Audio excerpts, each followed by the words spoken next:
흔히들 인생을 길로 비유합니다. 올바른 길을 가면 인생이 승리합니다. 그러나 엉뚱한 길로 가면 망하게 되는 것이죠. 그러므로 인생길을 가는데 가장 중요한 것은 무엇보다 옳은 길잡이 혹은 좋은 인도자를 만나는 것이라고 할 수가 있습니다. 만약에 혼자서 길을 간다고 하면 용감한 길인지는 몰라도 위험천만한 일입니다. 인생을 두 번 살 수 없습니다. 인생 단 한 번 살면 그만인 것이죠. 아무리 나이가 많고 경험이 풍부해도 그건 어디까지나 과거에 지난 일일 뿐입니다. 앞으로 살아갈 인생에 대해서는 누구나 초행길이므로 인생길은 항상 불투명하고 불안한 법입니다. 혹시 다른 사람의 걸어간 길을 참고한다고 해도 그것이 절대적인 기준이 되지는 못합니다. 왜냐하면 모든 인생의 길이 각각 다르기 때문입니다. 쌍둥이라도 얼굴이 다른 것처럼 똑같은 인생은 절대로 있을 수가 없습니다. 그러므로 우리 자신도 다른 누구도 내 인생의 인도자가 될 수 없습니다. 그런데 감사하게도 하나님을 아빠 아버지라 부르며 인생의 주인으로 모신 성도들에게는 전능하신 하나님께서 인생의 인도자가 되어 주십니다. 여호와는 나의 목자시니 내가 부족함이 없으리로다. 그가 나를 푸른 초장에 누이시며 쉴 만한 물가로 인도하시는도다. 아멘. 사도 바울은 루스드라와 더베 지역에서 실라와 누가 디모데를 동역자로 삼아서 2차 선교 여행을 시작했습니다. 그리고 계속해서 소아시아 북부 지역, 지금의 흑해 지역을 향해서 가려는 계획을 가지고 있었습니다. 하지만 어떤 방법인지는 몰라도 성령님께서 이 길을 막으셨어요. 오늘 본문 6절 7절의 말씀입니다. 성령이 아시아에서 말씀을 전하지 못하게 하시거늘 그들이 부르기아와 갈라디아 땅으로 다녀가 무시아 앞에 이르러 비두니아로 가고자 애쓰되 예수의 영이 허락지 아니하시는지라. 당시 비두니아는 교통의 요지고 부요한 도시였고 인구도 많았습니다. 바울은 이곳에 교회를 세워서 아시아 복음화의 기지로 삼으려는 계획을 세웠지만 성령께서 허락하지 않으셨어요. 하나님께서 복음을 전하러 가겠다라는, 잘 먹고 잘 살려고 돈 벌러 간다는 것도 아니고 복음 전하려 가겠다는 사람의 길을 막으신 거예요. 이럴 때도 있습니까? 네, 그럴 때도 있습니다. 인간의 생각과 하나님의 뜻이 서로 다를 수가 있는 거예요.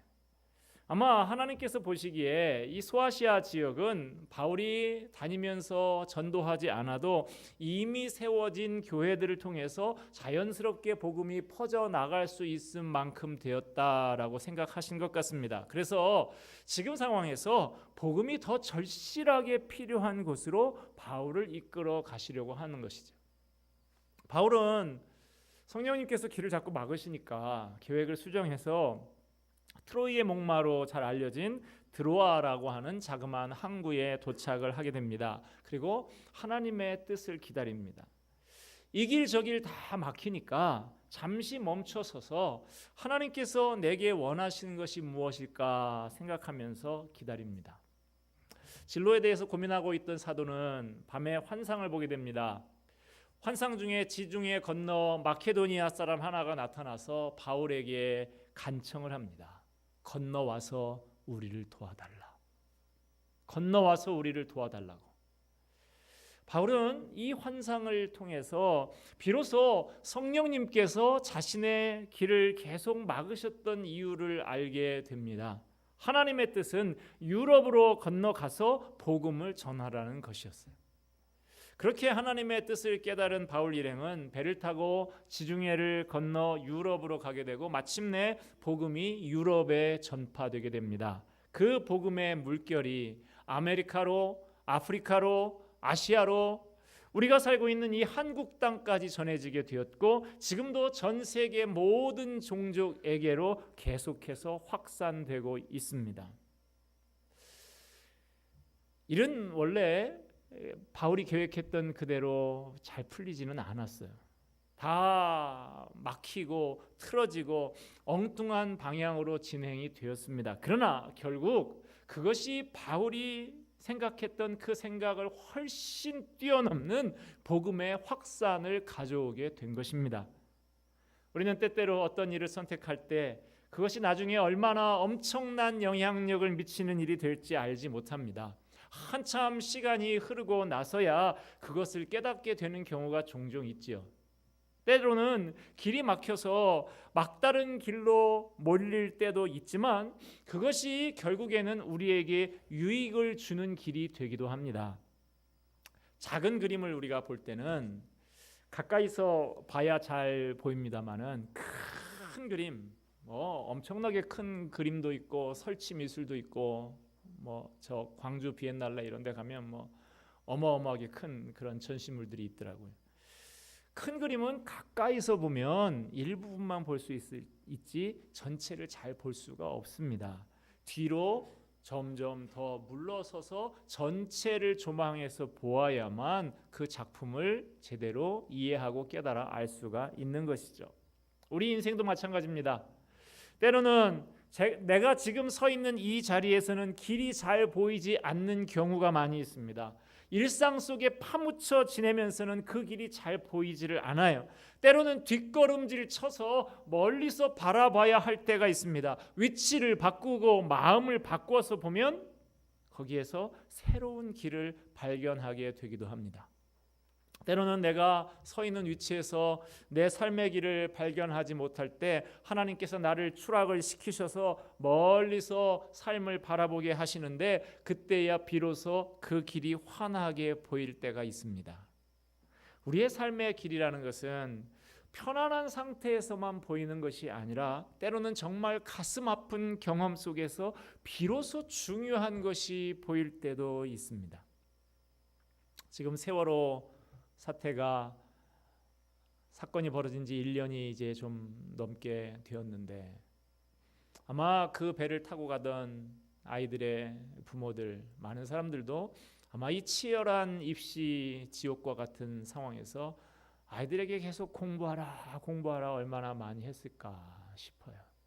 놀 것도 못 놀고 그저 공부 그렇게 하면서 부모와 자녀들이 다 스트레스를 받아가면서 그렇게 했습니다마는 정작 더 중요한 것은 그 아이들의 생명이요 안전이었다.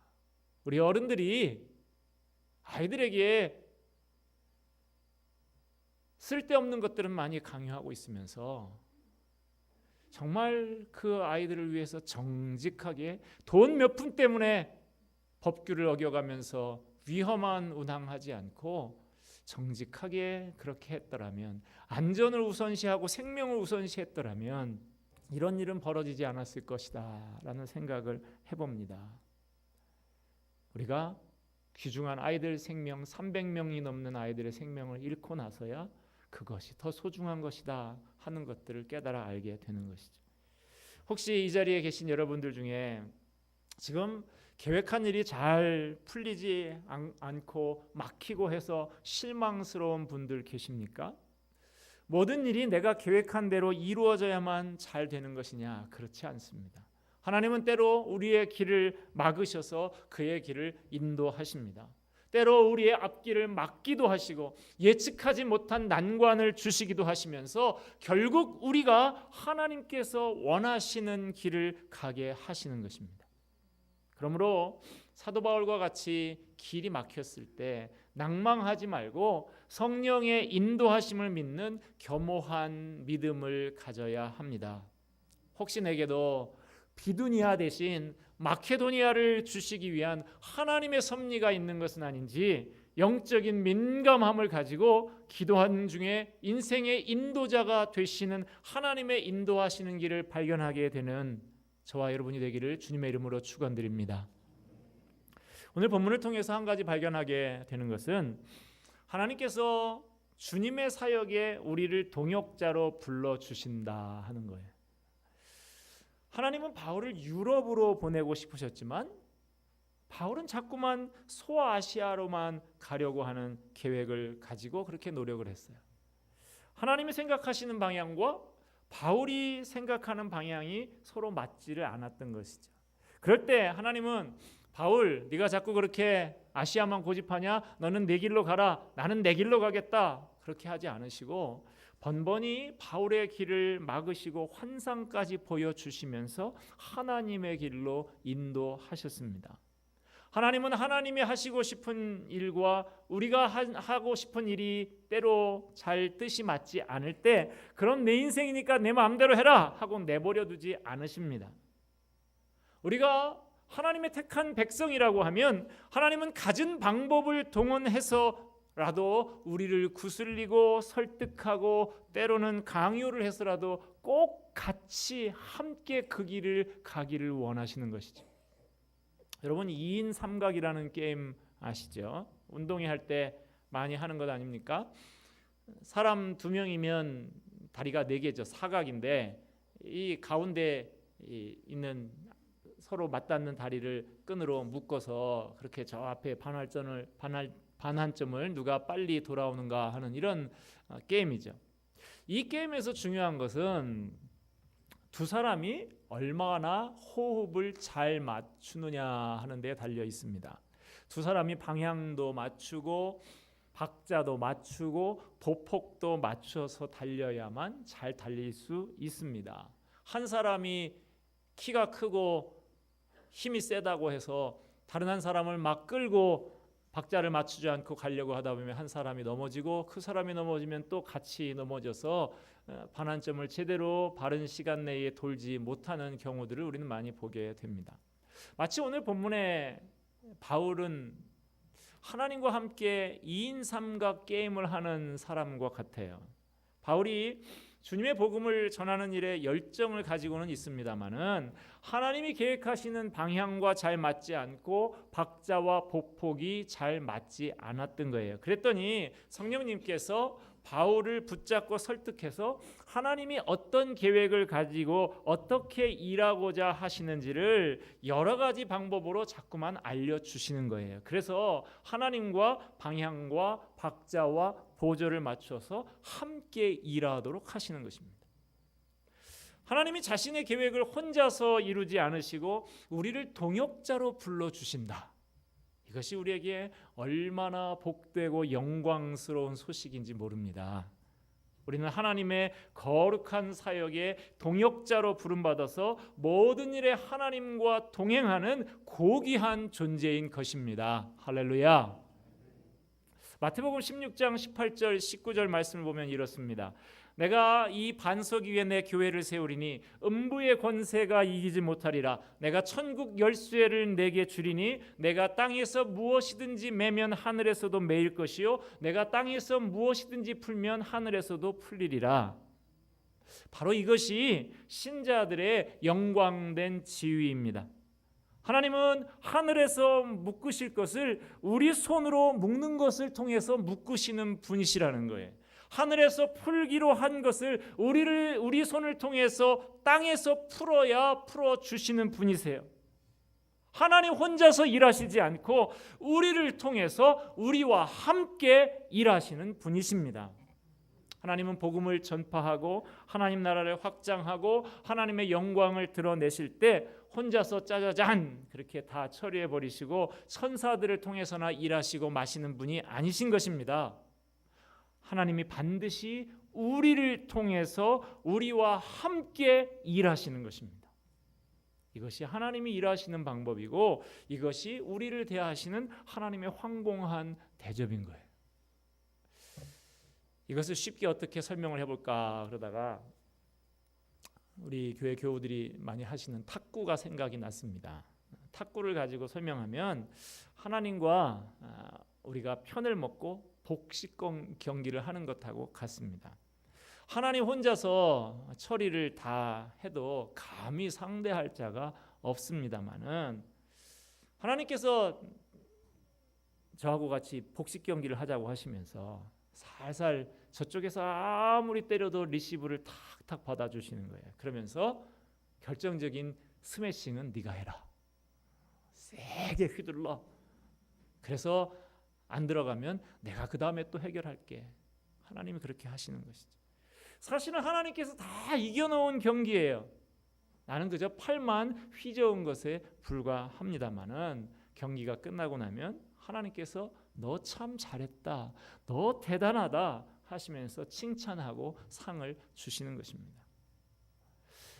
오늘 본문을 통해서 한 가지 더 발견하게 되는 것은 하나님께서 그 계획하신 것을 얼마나 열심히 이루시는가 하는 것입니다.